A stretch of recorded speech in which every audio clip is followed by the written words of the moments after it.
당신의 방은 당신의 미래를 보여준다. 방에는 방주인의 마음이 드러난다. 당신의 인생은 당신이 새롭게 창조할 수 있다. 안녕하세요. 가을 책방입니다. 오늘 읽어드릴 책은 부와 행운을 끌어당기는 방정리 기술입니다. 지은이는 마스다 미츠히로, 옮긴이는 김진희, 발행처는 평단입니다. 저자인 마스다 미츠히로 작가님은 21년 동안 청소 사업을 통해 수많은 사람들의 집을 방문하며 알게 된 성공과 실패, 행운과 불운을 부르는 비결을 이 책을 통해 알려주고 있습니다. 사람이 사는 공간, 방에는 힘이 있어서 에너지를 끌어당긴다고 해요. 그 방의 분위기나 상황에 따라 나오는 에너지가 많이 다르다고 합니다. 더할 나위 없이 깨끗하고 멋진 환경에서 지내고 있는 분도 계시겠지만 정리는 하고 싶은데 의욕이 없어 하지 못하고 있거나 너무 바빠서 하지 못하거나 혹은 의욕은 있지만 무엇부터 시작해야 할지 모르겠다 하시는 분도 계실 것 같습니다. 정리를 하기 위해서 무엇보다 중요한 것이 있는데요. 자신이 있는 공간에 대한 상태 체크라고 합니다. 저자는 장소에도 레벨이 있다고 말하며 이를 5단계로 구분하고 있습니다. 최상급인 천사 공간, 두 번째 성공 공간, 보통인 안심 공간, 마이너스 공간인 실패 직전의 공간, 그리고 최악의 마이너스 공간인 최대 위험 공간이 있다고 합니다. 내 방의 상태는 어떤 상태에 속하고 있을까요? 책에서는 내가 지금 어떤 공간에 머물고 있는지, 나의 공간에는 어떤 에너지가 흐르고 있는지, 그리고 어떻게 공간을 바꿔서 더 좋은 에너지가 흐르도록 하고 삶이 좀 더 나은 방향으로 나아갈 수 있을지에 대해 알려주고 있습니다. 내 미래의 운을 바꿔보고 싶으신 분이라면 함께 책 속으로 들어가서 체크해 보시고 해결점도 찾아보시면 좋을 것 같습니다. 그럼 이제 책 내용 함께 들어보겠습니다. 이 책을 읽으면서 법원 집행관인 지인의 이야기가 떠올랐다. 매각 물건을 강제 집행하기 위해 현장에 가보면 채무자가 제기할 사람인지 아닌지를 알 수 있다는 것이다. 집이나 사무실, 공장 등 정리정돈이 잘 되어 있는 곳은 채무자가 다시 제기에 성공한 사람이 많지만 물건이 너저분하게 흩어져 있는 곳은 채무자가 제기하지 못하는 경우가 많다고 한다. 이것이 바로 정리정돈과 청소의 힘이라 할 수 있다. 범죄 심리학 이론 중에 깨진 유리창의 법칙이 있다. 가게 쇼윈도에 깨진 유리창을 그대로 방치해두면 지나가는 행인들이 돌을 던져 다른 유리창까지 모두 깨버린다는 이론이다. 실제로 흠해진 골목에 방치된 자동차는 어느 정도 시간이 지나면 형편없이 망가지게 되는 것을 볼 수 있다. 이런 현상은 마이너스 자장이 퍼져 나쁜 영향력을 행사했기 때문으로 보인다. 마스다 미츠히로 씨의 공간 에너지 법칙은 도시에도 적용된다. 1980년대 미국 뉴욕시의 길거리는 온통 낙서투성이었고 지하철은 위험할 정도로 더러워서 범죄가 끊이지 않았다. 시와 경찰이 사람들이 낙서하는 것을 보면서도 방치했기 때문이다. 이로 인해 중산층은 교외로 빠져나가고 빈민들만 남아 도시 경쟁력이 최악이 되었다. 나쁜 마이너스 자장이 도시 전체에 영향력을 끼쳤기 때문이다. 그런데 1995년 뉴욕 시장으로 취임한 루디 줄리아니는 강력한 의지를 갖고 뉴욕시 정화 작업을 실시했다. 시에서는 거리와 지하철 내부를 깨끗하게 청소하고 주요 거리마다 CCTV를 설치해 낙서한 사람들을 끝까지 추적했다. 거리가 깨끗해지자 떠났던 중산층이 돌아오면서 뉴욕은 다시 살기 좋은 도시가 되었다.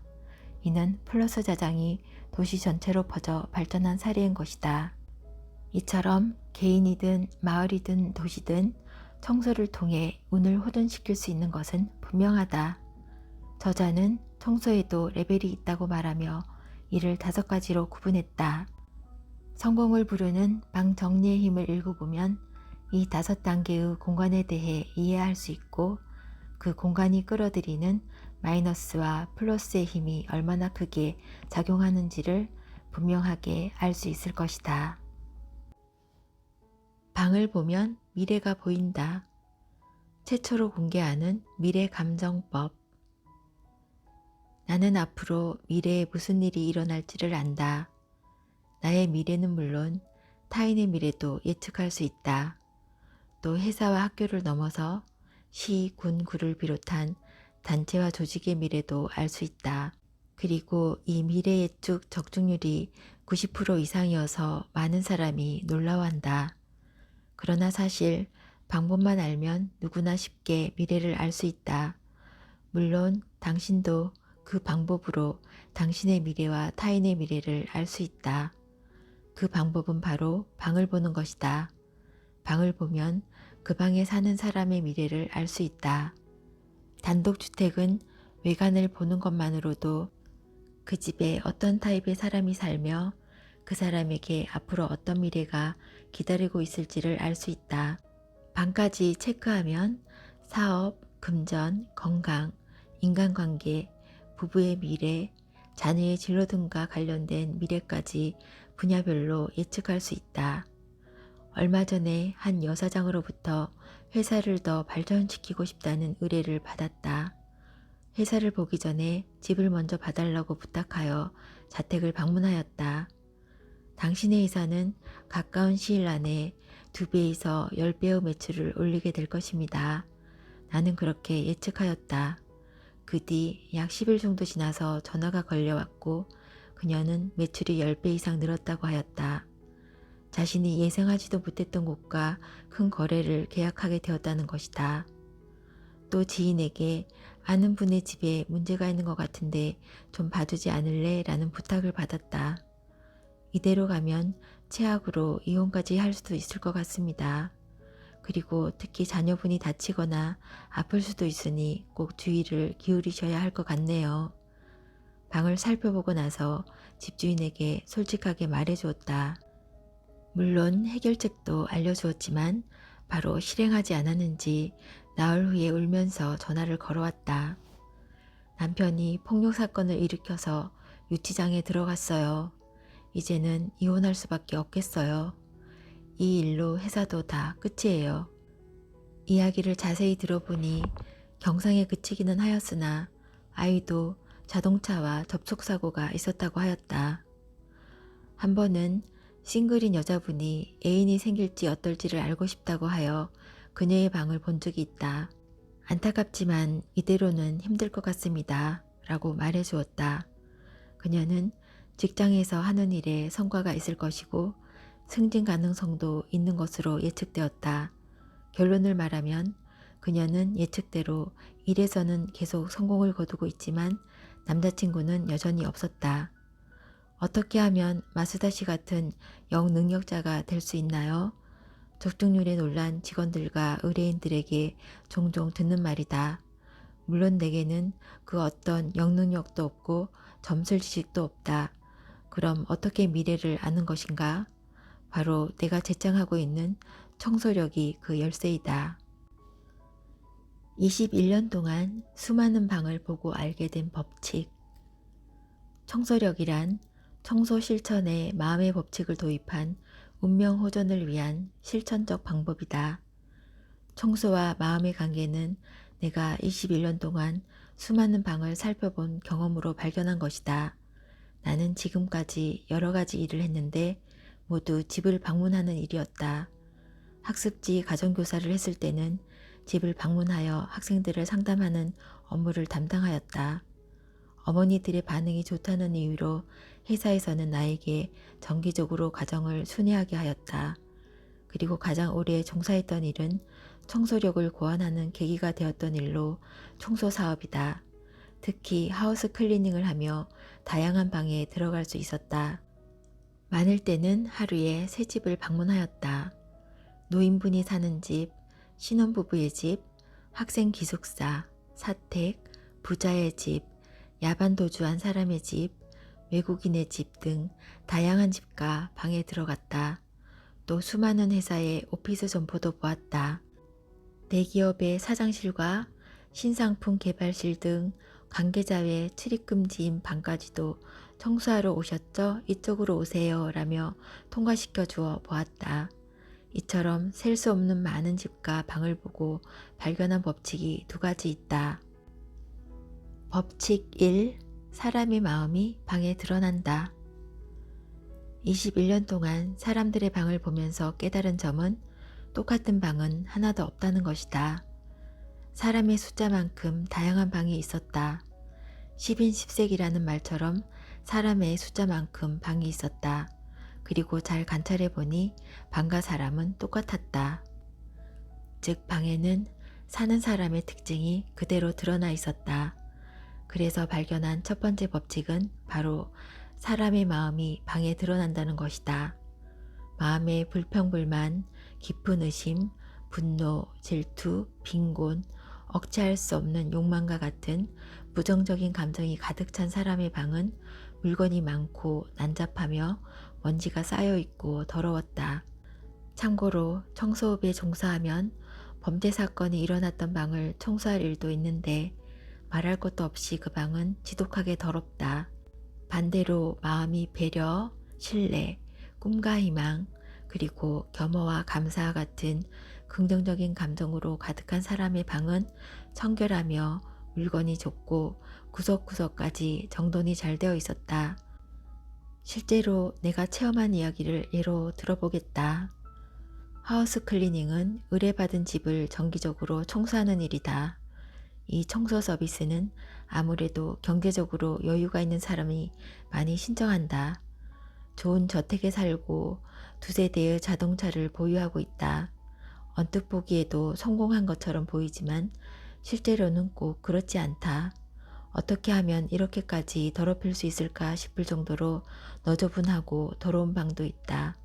벽에서 케첩이 흘러나오고 있는 건 아닐까 싶을 정도로 벽에는 대량의 케첩이 묻어 있고 바닥에는 간장과 된장찌개 국물이 쏟아진 지 오래이다. 옷은 벗은 상태로 널브러져 있고 서랍이란 서랍은 하나같이 다 열려 있다. 그야말로 난잡함의 극치이다. 그런 집에는 반드시라고 해도 좋을 정도로 가정불화가 있었다. 돈은 있지만 남편이 집에 들어오지 않는다. 아내는 늘 짜증이 나 있고 아이는 매일 야단맞기 일수다. 어쩌다 가족이 서로 얼굴을 마주할 때면 맹렬하게 서로를 비난하였다. 그 집에 사는 가족의 혼란한 마음 상태가 그대로 집에 반영된 것이다. 이런 가정은 머지않아 하우스 클리닝도 해약하였다. 이혼, 갑작스러운 도산 등 원인은 다양했지만 결과적으로는 지위와 재산을 모두 잃었다. 똑같은 부자라도 정반대인 가정도 있다. 집안이 마치 호텔과 같아서 들어서는 순간 기분이 좋아진다. 우리가 들어서면 인사로 맞이해주고 청소를 같이 해주기도 한다. 우리에게 청소 방법과 청결함을 유지하는 방법을 알려달라고도 한다. 아이들도 인사성이 좋고 예의가 바랐다. 간혹 남편분과 마주칠 때도 있었는데 모든 면에서 존경스러운 멋진 신사였다. 이 사람처럼 성공하고 싶다는 생각이 들 정도였다. 이와 같은 경험을 통해 사람의 마음은 방에 드러나고 사람의 행복과 불행도 방에 나타난다는 걸 알았다. 법칙 2. 공간에는 힘이 있어서 같은 에너지를 끌어당긴다. 방과 마음의 관계를 통해 발견한 법칙이 한 가지 더 있다. 그것은 공간에는 힘이 있어서 같은 에너지를 끌어당긴다는 것이다. 방에는 그 방에 사는 사람의 마음이 드러난다. 동시에 방주인의 마음이 반영된 방은 그 공간에 사는 사람에게 영향을 끼치는 에너지를 발산하게 된다. 나는 이 에너지 작용을 공간 자장이라고 부른다. 예를 들어 마음의 짜증, 초조, 질투, 불평불만이 가득한 부정적인 사람의 방은 어수선하고 더러우며 먼지로 가득하다. 부정적인 마음 상태가 그대로 방에 드러난 것이다. 이 공간은 마이너스 자장을 형성해서 동질의 마이너스 에너지를 끌어들이고 증폭시킨다. 그 결과로 점점 불행을 불러들이게 되는 것이다. 반대로 마음이 감사, 자애, 만족감 등으로 가득한 긍정적인 사람의 방은 깨끗하고 맑은 플러스 자장이 형성되어 있어서 계속해서 좋은 것과 행복을 끌어당긴다.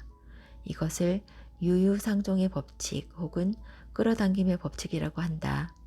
같은 에너지끼리 서로 끌어당기는 것이다. 유유상종은 공간에도 적용된다. 방에 사람의 마음이 투영된 것이지만 그 방도 사람에게 영향을 준다. 당신도 공간 자장의 영향을 경험한 적이 있을 것이다.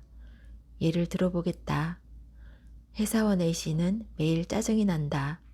일에 불만이 있으며 인생도 전반적으로 불만족스럽다. 이 부정적인 기분이 공간에 그대로 반영되어 방은 더럽고 어수선하다. 아침에 눈을 뜨기가 힘들고 매일 무거운 몸으로 간신히 일어나서 출근을 한다. 몸이 무겁고 의욕이 나지 않지만 집을 나선다. 하지만 회사에서 직장 동료와 이야기를 나누다 보면 컨디션이 좋아질 때도 있다. 좋은 컨디션 상태로 영업을 하러 나가는데 계약이 체결되어 예상 밖의 성과가 났다. 동기가 상승하자 오늘은 집에 가서 영어 공부를 할까? 집 청소를 하자 등등 여러 가지 하고 싶은 일들이 떠올랐다.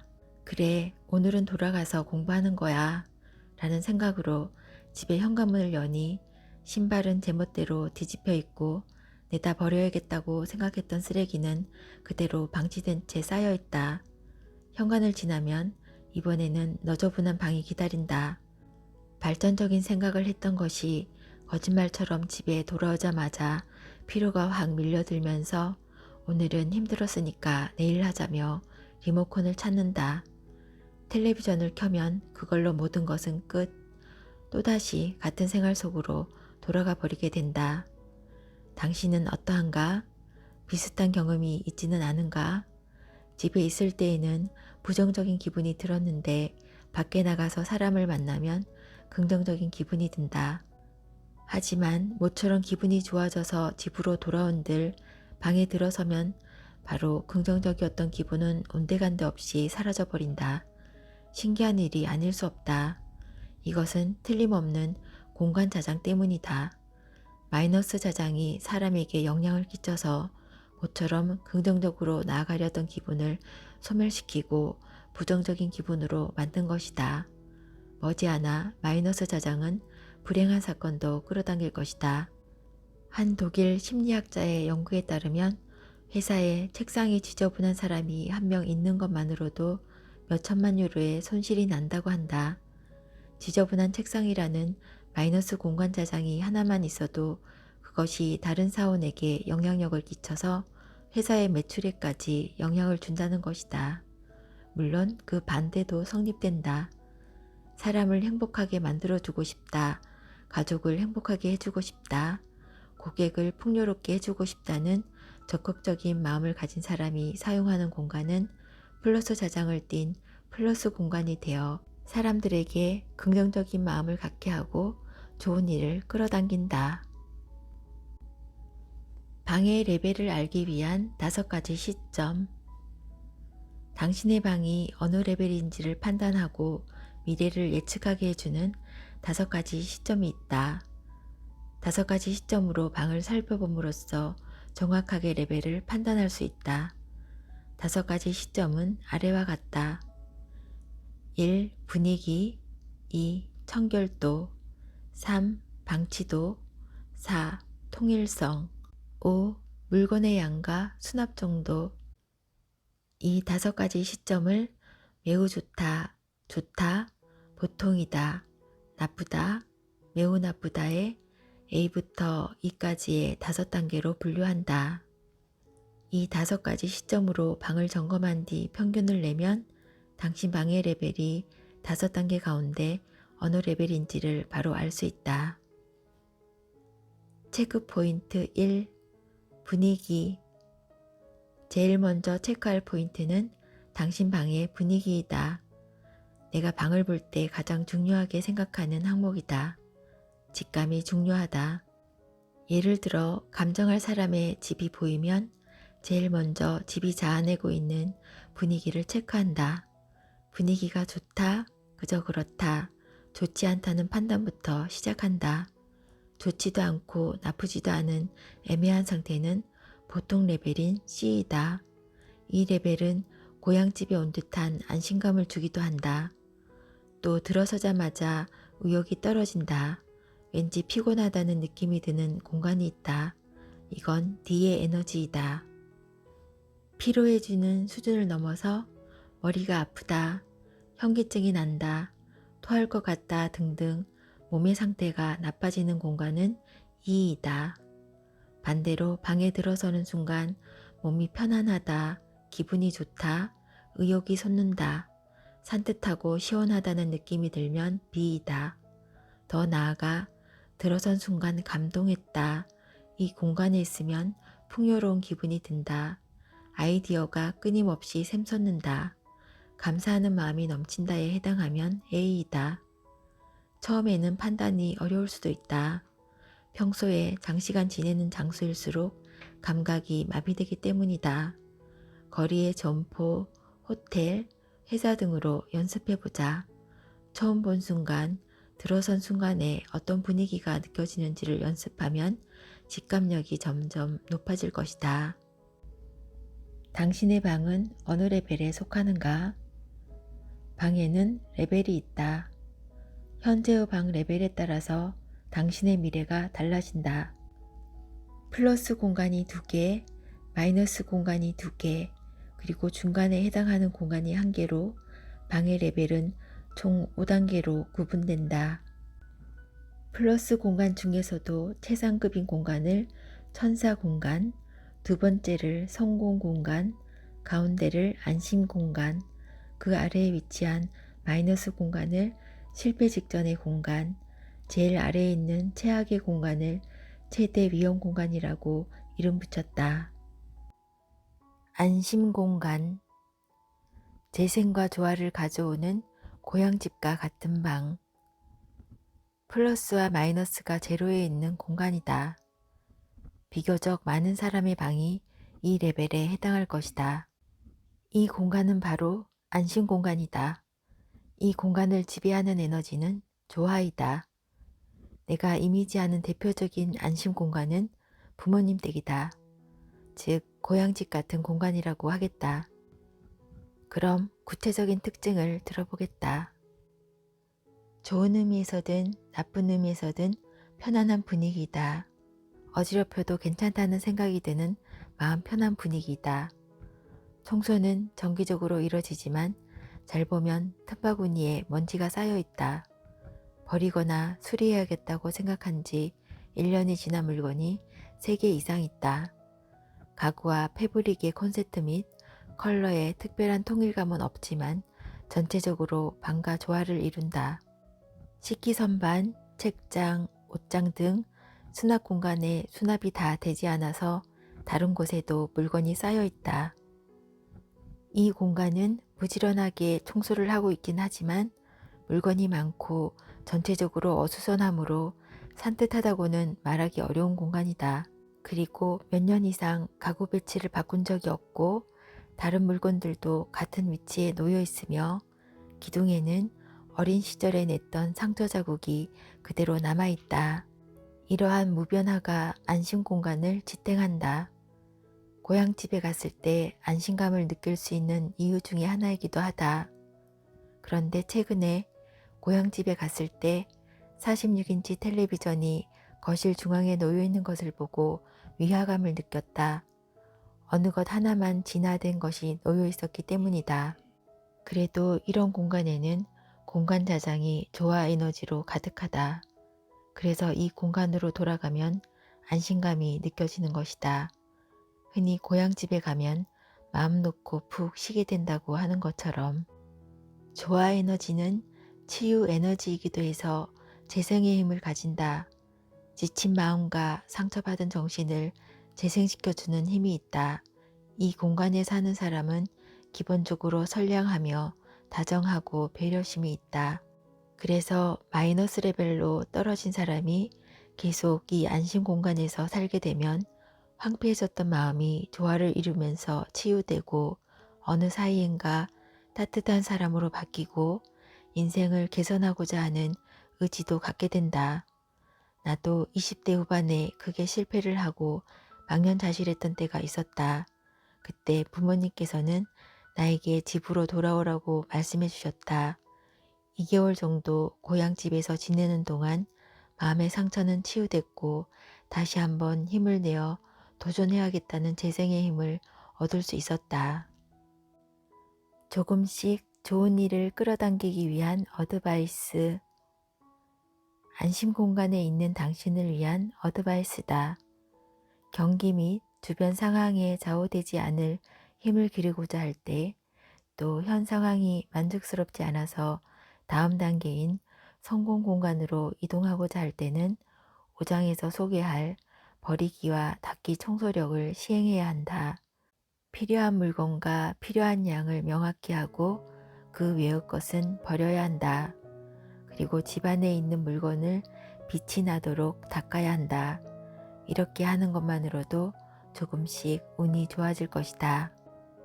방을 깨끗하게 유지해서 조금씩 플러스 에너지로 방을 채우는 한편 성공 공간으로 나아가도록 방의 콘셉트를 통일시키고 청소 기술을 향상시켜 나간다면 풀리지 않으리라고 생각했던 문제도 쉽게 해결되고 본인이 되길 열망하는 사람도 될 수 있을 것이다. 책 읽기는 여기까지입니다.